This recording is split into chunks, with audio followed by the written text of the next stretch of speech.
Basically, when you get to a certain age, your outlook on people does change a bit. You do start looking in other areas for love than what you would have when you were younger, right? Oh, So do you feel like with being more successful that happened as well? Because the dating pool seems to get smaller the more successful we are. The dating pool is a waiting pool, okay?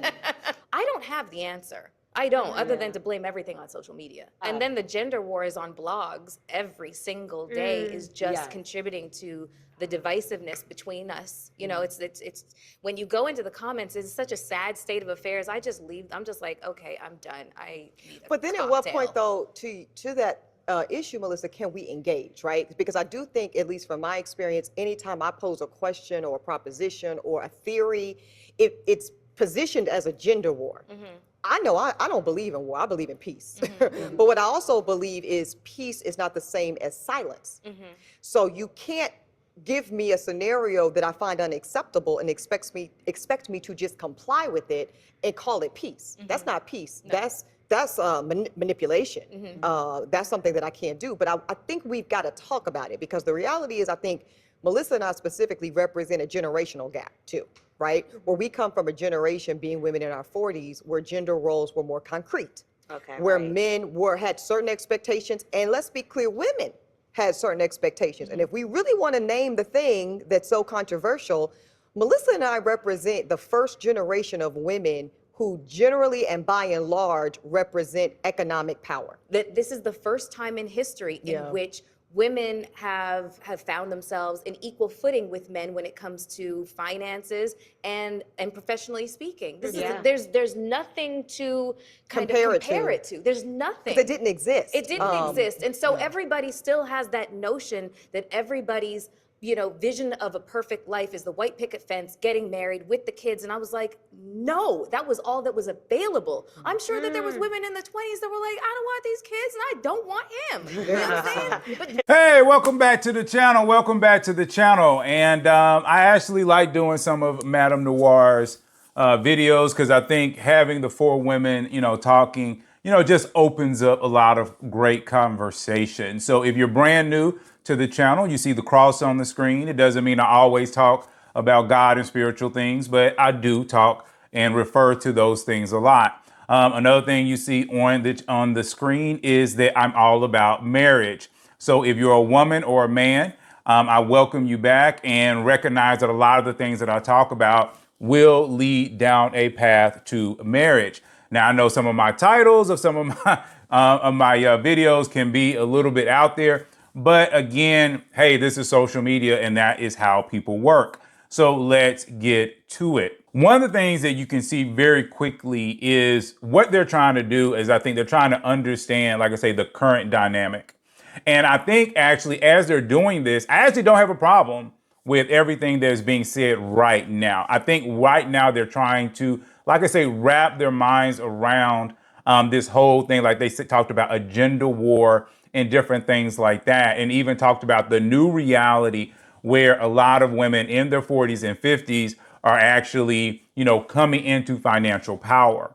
And they're doing it in a large number, right? But one of the things that we have to talk about in the very beginning, for anybody that wants to continue watching this video, is that we have to look at it from a multitude of perspectives. And I know all the new people are like, what? You're not going to just beat up on them? What? Well, that's not really what we do here. We try to actually find a little bit more balance to try to find out what they're really talking about. Because one of the things that you'll find on social media is that a lot of people are saying things and they're talking their truth, but they're talking their truth through a very narrow perspective. And unfortunately, that is most people on social media.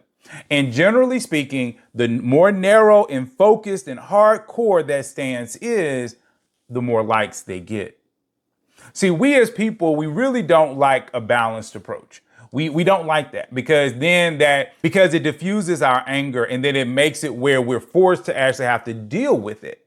But if you really want success in life, you can't look at life narrowly. That is literally the way of failure. You actually have to keep your mind a little bit more open to fully understand all of the things that are happening. Now, one of the things that I want to hit on very quickly is this whole concept of it's a new thing. And technically, it is a new thing for a lot of women. And what we're talking about a lot, we're talking about a lot of women that are making over $250,000 a year. So that's what they're talking about. They're not talking about $100,000 a year. They're talking about deep into the six figures, because you've actually had black millionaires like Madam C.J. Walker and some of these other people, black millionaire females from long time ago. Okay, so there have been, black female millionaires in this country before the 1950s. All right, so we need to get that to have an understanding. So this is not like new, but it is new in the volume. The second thing is we have to recognize that people love to put everybody in one bucket. So a lot of times when they're saying things like successful black women, what they really mean is black women who are making over $250,000 a year. And generally from a socioeconomic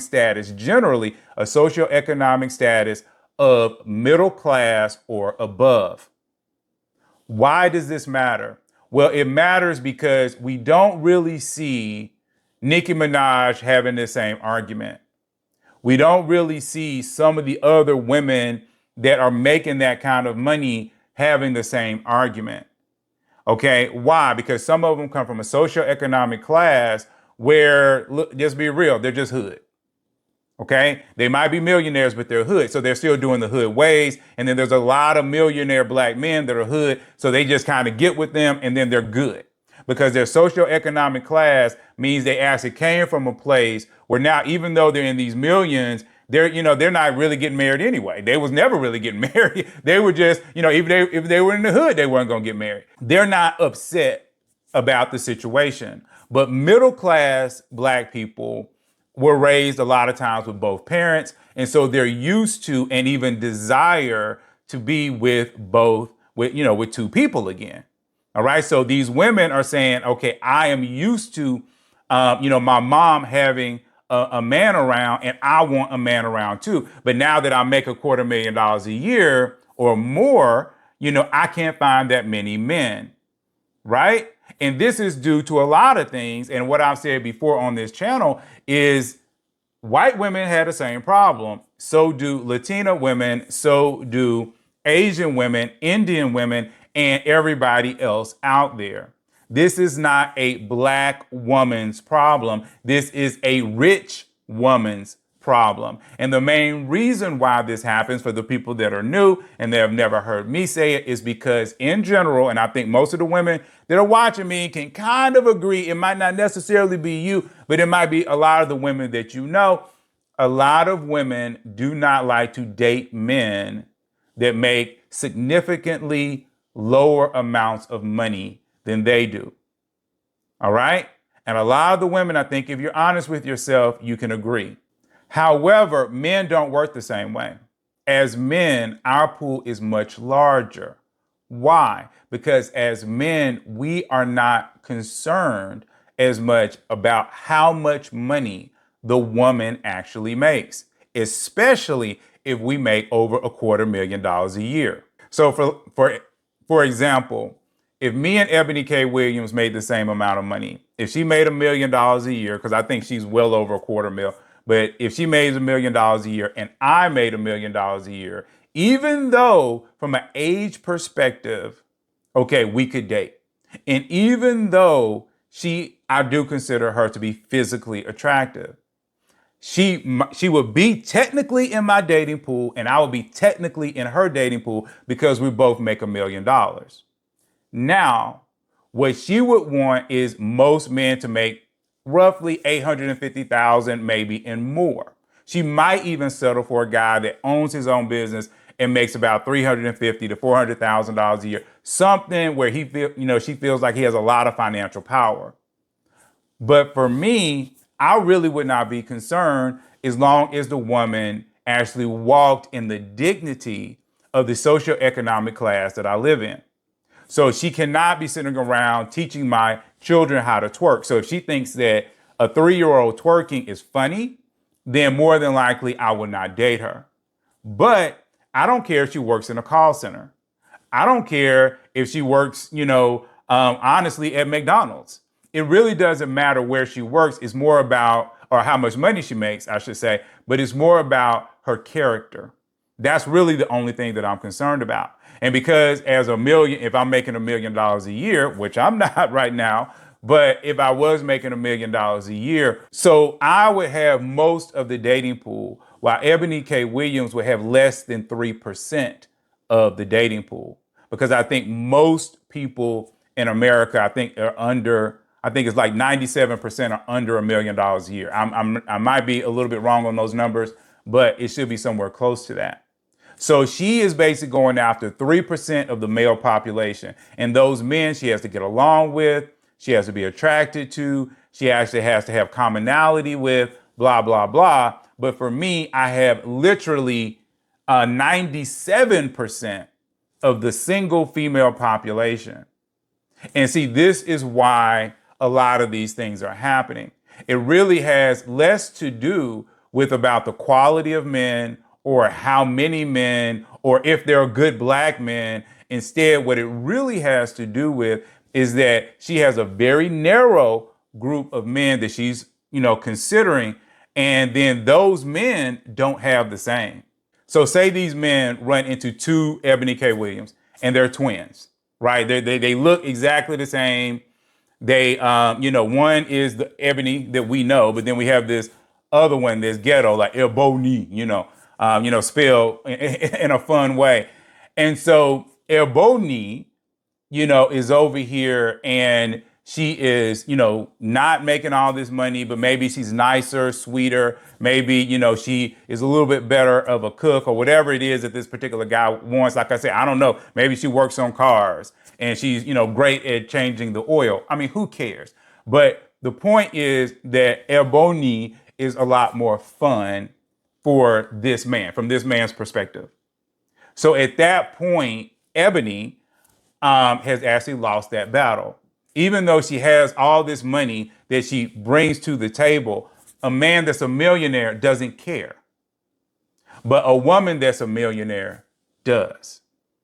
So hopefully you got that before we continue. What was the option to a woman back then? Yeah. Right? But now a woman could say to herself, that's not my ideal, life goals. I can take care of myself. I want to take care of myself. I want to be rich auntie. I want to travel. I want to see the world. And I don't really want to be burdened with, the responsibilities that somebody would say, hey, I love this thing. Yeah. We're all, it's your own, personal sense of identity and what makes sense to you. And this is the first time in ever where women have the wide berth to really investigate what their wants, what their needs as an individual and not a monolith is. I love the fact that she talked about individual and monolith because for those that are new to the channel, that's what I talk about all the time. Black people are not a monolith and neither are women. One of the things I think is a hard bit of information for a lot of women to really get down is that, there's all these differences in men. I find that, both men and women seem to have a really big issue with believing that there's all these different personalities, out here. And, I've said it a lot that a lot of good black men, or I should just say more intellectual black men or artistic black men or politician-esque black men many times can struggle because we don't walk in the hood nature of a lot of other black men. Right? And sometimes black women can look down upon us because of that. So I love the fact that she brought up the whole monolith versus individual concept. But one of the things that she also brought up right there was ambition. She's leaning into this term of ambition. And if you've been around my channel for a while, your ambition and this is where I'm about to go spiritual, your ambition needs to line up with God. And see, a lot of us believe that our ambition lines up with God, but you have to ask yourself, is what I'm doing truly helping people, or am I just making money on the backs of things? So what do I mean by that? Right now, we live in an environment where people are constantly beating up on either black women or black men. And as I said at the very beginning of this video, keeping it balanced actually slows me down. It would be much easier for me to just beat up on black women or beat up on black men, literally to pick a side. Unfortunately, most people walk in their emotions and they're not able to see clearly because they're so focused on, one or two things. How does this work? I have literally watched people's channels blow up with them doing nothing but bashing the other side. Because there's people out there that just want to get over. And see, God understood this even among, his people. Like I say, if y'all read the Bible, I'm always encouraging you guys to read the Bible for yourself, okay? But one of the things that you will see is that as you read it, many times the people of God would turn away from God to follow somebody or something that was helped to work up their emotions. So it might have been a particular God. It might have been a fear, lack of war. So even though God was trying to say, okay, I need you to do X, Y, Z, they would do A, B, C because really they just wanted to follow that path. And so humans today are really no different. And so even as these women are going through, I want you to really pay attention to the words that they're saying and how they're saying it, because a lot of times the problems and the answers, the solutions to those problems, I should say, is literally right in front of them. But we as people, me included, and again, if you're new to the channel, I talk about, some of my problems all the time because I'm not perfect. But a lot of times our solutions are literally right in front of us. And also have choice, right? I think there are women that have intrinsic value in being a wife and in being a mother. And I want to make that was the point of the MRS degree. That's what I was going to ask. Yes, that was the point. Yeah. Is I'm not the threshold for most women that I know. I am an anomaly. I am an outlier. Okay, I am someone who has been married earlier in my life. I got divorced very quickly, and I realized for me, being married and being a wife, in and of itself, has no intrinsic value. So that means I am not willing, nor am I incentivized to give a lot in order to have those capacities. Right. Let me stop her right there. I love the fact that she said that. And salute to Ebony K. Williams for saying that and being open and honest. And again, this is one of the problems where a lot of women like them face. And this is where I'm always telling the women that watch me, do not really listen to it's like, I don't mind you guys watching these types of videos. I don't mind you going in because you might be curious, but you have to realize that every video is speaking to your soul. It is an advertisement to your soul. And you have to understand where these women are coming from, or the men, if we do a male video, you have to understand where they're coming from. Because if you don't, what they're saying doesn't make any sense, or it might lead you down a path. She just said she has no desire to actually be really a wife. She has really no desire of children. That's really kind of not what she wants, even though we've seen other videos where she's actually said that she now wants a child, blah, blah, blah. She literally just said, that really wasn't her energy. See, her energy is ambition. Her energy is going out here and making a name for herself. That is not the same energy of a wife. Most ambitious men, okay, and men that have a lot of money, they're concerned about what? Legacy. Legacy. They want their money to pass on. They don't want it to end when they die. And they want their energy to pass on.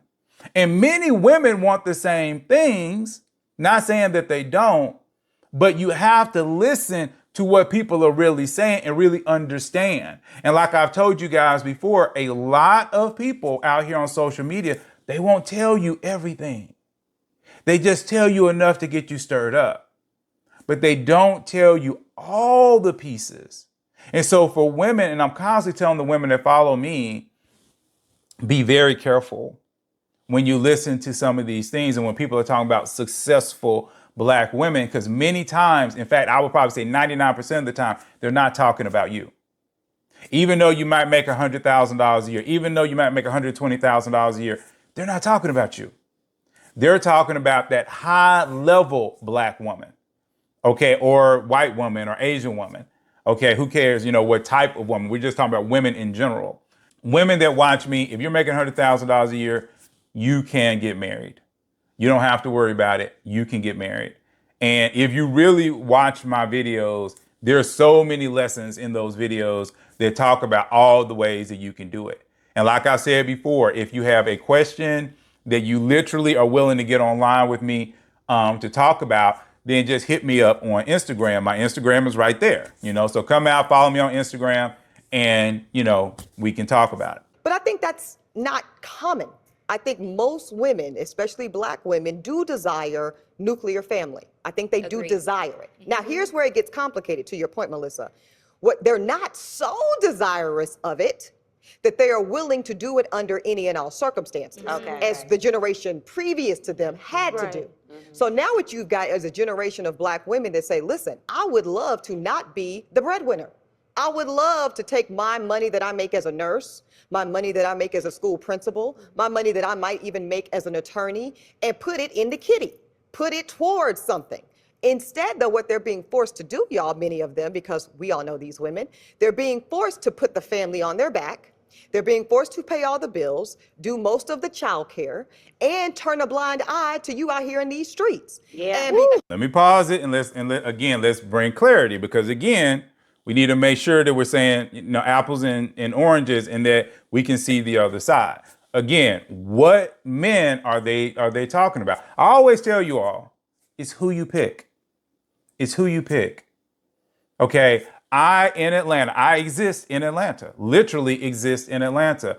And for the people that are in Atlanta, like you guys might know about like the jazz event that happens at the High Museum. Do you know how many times I've been to the jazz event at the High Museum? Many of you know that I actually have a group, CSC, Christian Singles Connect. My group has actually gone to the High Museum for this event. This is an event where a lot of times 4,000, 5,000, 6,000 people will show up, generally, between the ages of around 30 all the way up to about 50, and they go out to the High Museum. I've actually run into, I would say, local celebrities, people that are on the news or people, that are doing things. And I've met them, talked to them. They've actually passed through. Some of them have actually, believe it or not, been in CSC, Christian Singles Connect. They've actually come through. I've talked to them on Zoom calls and different things like that. So this is real. But these women, to her point, how much were they trying to talk to me? How much were they trying to talk to the other men in the group? Or did they just come, meet us, shake my hand, and then move on? It's about who they're picking. See, a lot of people really don't like that. They don't like it when I say that. But I've noticed that some people literally, it's like they're in their own doomsday scenario. It's almost like, you're putting up vegetables in one hand and McDonald's in the other hand, and you're saying, okay, you can have one of these to eat. And over again, they go for McDonald's. And then they get upset when their stomach hurts and they get headaches and they don't feel good when you could have picked the vegetables. Okay, maybe you don't like everything about them, but they have the nutrients. And so what she's talking about, this putting the family on your back, I don't do that. I don't work that way. The family's on my back. It's not on my woman's back.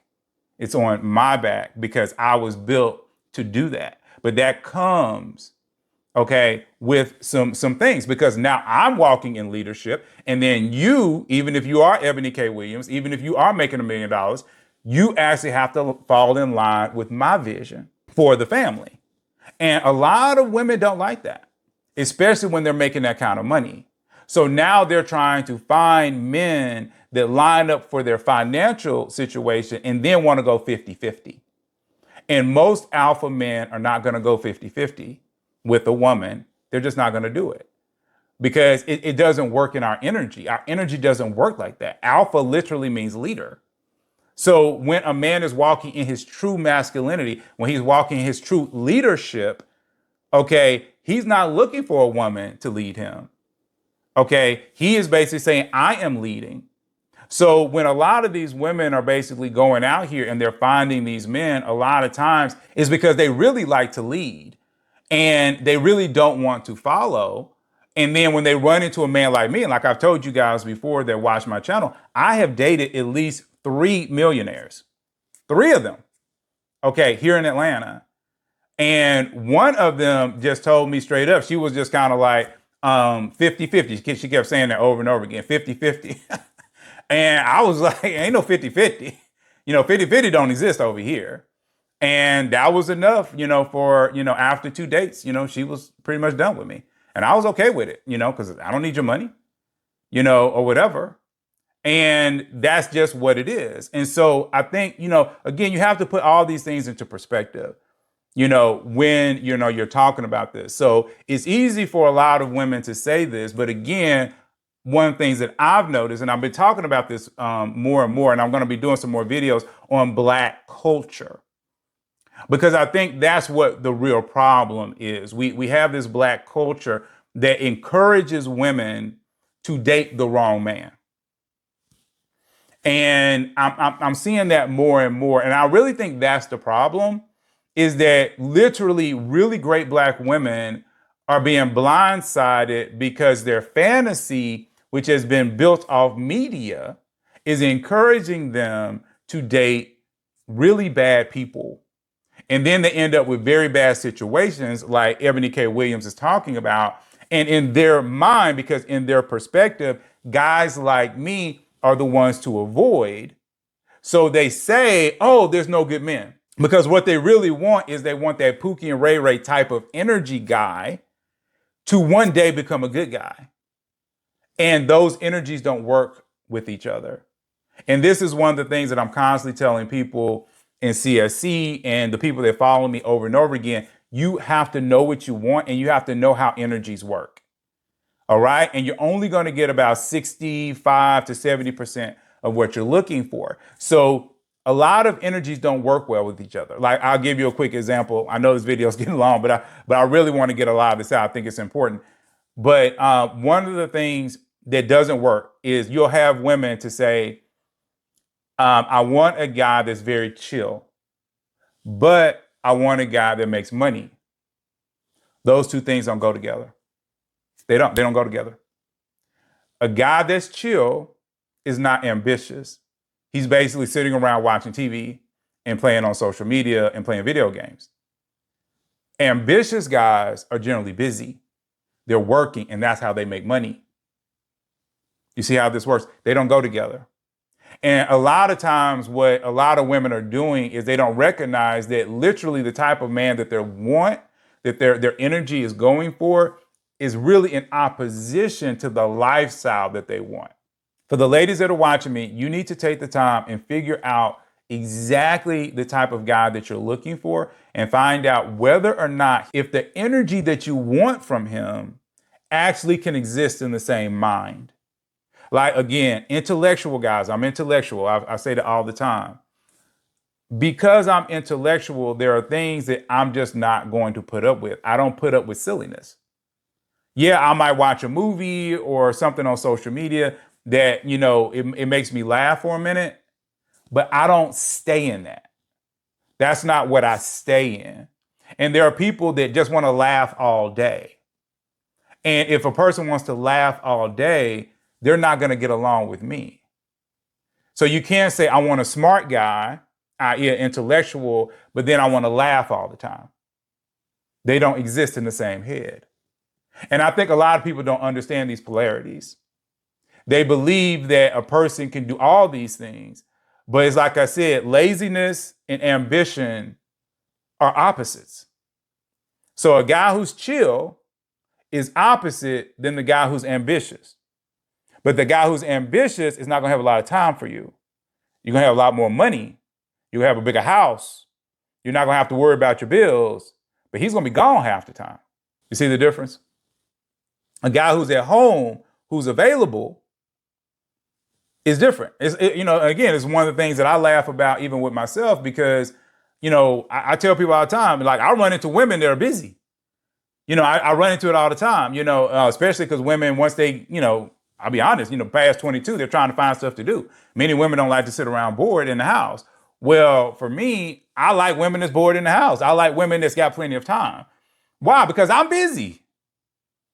So I know the woman I'm looking for is really not that ambitious. She might have a little ambition in her, but she's not super ambitious. Why? Because I'm ambitious. Two ambitious people that are always busy, how in the world are they going to have a relationship? I mean, think about these things, guys. Use logic. Use logic a little bit. How, if you're a woman and you're extremely ambitious, so in the women that are watching me, you probably know about yourself. How many hours a week do you work? How many hours a week do you work? I probably work 80 hours a week, if not more. People tell me all the time, they ask me, oh, well, did you see such and such a TV show? Did you see this other really great TV show? Have you seen XYZ movie? And I'm like, no, I haven't seen any of those. And they're like, dude, what do you do, man? Dude, what do? You don't watch TV, you don't. No, I'm working. That's what I'm doing. I'm working. You see how this works? If I'm working, I can't watch TV. I have to give something up. And that's the thing about life. You're always giving something up to get something else. And that's why you need to know what you want. If you don't know what you want, you'll never know what to give up in order to get what you want. And so that's why women and men that watch me, you need to know the top 3 things that you want in your person. All right? Not crazy stuff and not stuff that nullifies each other, but you need to know. Hello now. Okay. And a generation ago, women had to ride with it because they did not have the kitty. Mm-hmm. They didn't have a stream of independent income that allowed them the exit strategy that is available to Black women today. I literally had to explain to the guys that up until 1976, women could not have their own bank accounts without a man's signature. If it wasn't her husband, it was her father. Yes. Woo. That is massive. When you think about that and, contextually as to what she was permitted to do, choices that just were not available to her, which is why women are so, they're holding on to their sense of hard-earned independence now. The abilities to make these choices, to go to school, invest all their time into a profession, career. All right, so I'm gonna end with this because I'm running out of time and I really don't like when videos get over 30 minutes. But one of the things that I'm gonna say to that is I want you again, like I said, I always say, look at everything, guys and ladies. Really be logical with it. What did she say? Like 1975, 1976? I might have missed it, but it was around there. I wasn't born yet. I wasn't born, I think. 1975-ish. I wasn't born. I wasn't even on this earth. So what that means is that even if I was born 10 years earlier, so 1965 or 1966, whenever, I would have been 10 years old when women got that ability, which means that for most of my growing up and learning about the world, women would have, at least 8 years of the, 18 years, women would have had that ability. And this is one of the things that I'm saying. This independent mindset is a generational curse. It is. It's a generational curse, ladies. And I'm going to tell you why. Because she's preaching it. She's probably younger than me. And she's preaching it to me. But my whole life, women could do that. My mom had her own banking account. So women have had that ability. But what happened was moms and grandmoms, because they didn't have it when they were, young, but they finally got it at 30, like my mother, would have finally got it probably when she was 30. So now she preaches to like my sister and other young girls, you make sure you get yours. You make sure you get yours. Why? Because she's afraid. She's afraid for the daughter to lose the power. But guess what? Now the whole world is okay with it. No man is trying to put women back into that unindependent hole. All my life, women in general have been independent, quote unquote. All my life, women have had credit. All my life, women could own their own banking account, buy their own houses, buy their own cars. All the women around me, that's their reality. So I don't call it independence. I call it being an adult. But when women go back to these terms, what they're doing is they're basically holding on to the chains, not recognizing that they're free. And again, I could say, well, 70 years ago, I didn't have rights as a black man. I couldn't sit with the white people. You know, I'm down here in Atlanta. It would have been the colored side and the white people side. But you don't hear me talking about that. You don't hear black men talking about that. Why? Because it's in the past. It's not in our present. Okay? You have to release the pain because that's where it comes from. It comes from a place of pain.